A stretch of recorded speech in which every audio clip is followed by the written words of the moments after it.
여러분 안녕하십니까? NBS 뉴스 24입니다. 정부는 올해 11월까지 코로나19 집단 면역을 형성하겠다는 목표로 전 국민의 백신 접종을 확대하고 있습니다. 이달부터는 만 75세 이상 어르신에 대한 화이자 백신 접종이 이루어지고 있는데요. 화이자 백신은 초저온 보관을 해야 해서 예방접종센터를 직접 방문해야만 맞을 수 있습니다. 네, 문제는 거동이 불편하신 어르신들은 접종센터 방문이 어려울 수 있다는 점인데요. 교통이 열악한 농촌 지자체들은 셔틀버스를 투입하는 등 차질 없는 백신 접종을 위해 대응에 나서고 있습니다. 손현진 기자가 보도합니다. 만 75세 이상 고령층을 대상으로 한 코로나19 백신 접종이 이달 들어 본격화하고 있습니다. 정부는 지난 1일부터 만 75세 이상 어르신과 노인시설 종사자, 입소자를 대상으로 한 화이자 백신 접종을 시작했습니다. 화이자 백신의 특징은 상온 보관이 불가능하며 영하 75도의 초저온에서 유통 보관해야 한다는 점입니다.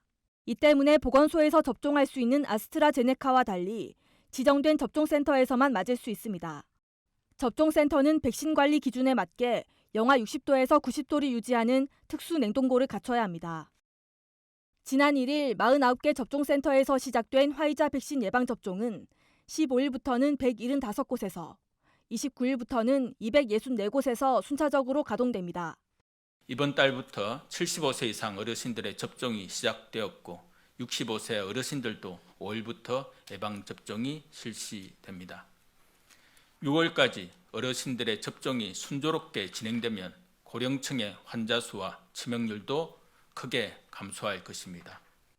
문제는 거동이 불편한 고령층은 접종센터 방문에 어려움을 겪을 수 있다는 점입니다. 특히 교통이 열악한 농촌 지역 곳곳에서는 고령의 접종 대상자가 안전하고 신속하게 이동할 수 있도록 돕는 수송 전쟁이 벌어지고 있습니다.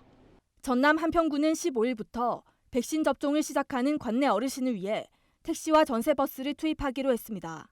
마을에서 읍면사무소까지 택시 76대를, 읍면사무소에서 접종센터까지는 버스 39대를 투입합니다. 방역과 안전관리를 위해 버스 한 대당 탑승 인원은 20명으로 제한됩니다. 이 밖에도 지역별 셔틀버스 운행에 들어간 지자체가 잇따르고 있습니다. 읍면별로 버스를 배정을 해서 마을 단위를 어르신들 태워가지고 접종센터까지 모셔다 드리고 접종 후에는 다시 귀가하는 것까지 지원을 하고 있습니다. 많은 데는 7대까지, 작은 데는 3대 배정되어 있습니다. 접종 대상자들은 예약된 시간에 맞춰 접종센터에 도착할 수 있도록 버스 운행 시간 등을 잘 확인해 이용해야 합니다. 백신을 맞은 뒤에는 접종센터에서 15분에서 30분 대기하고 이상이 없으면 귀가할 수 있습니다.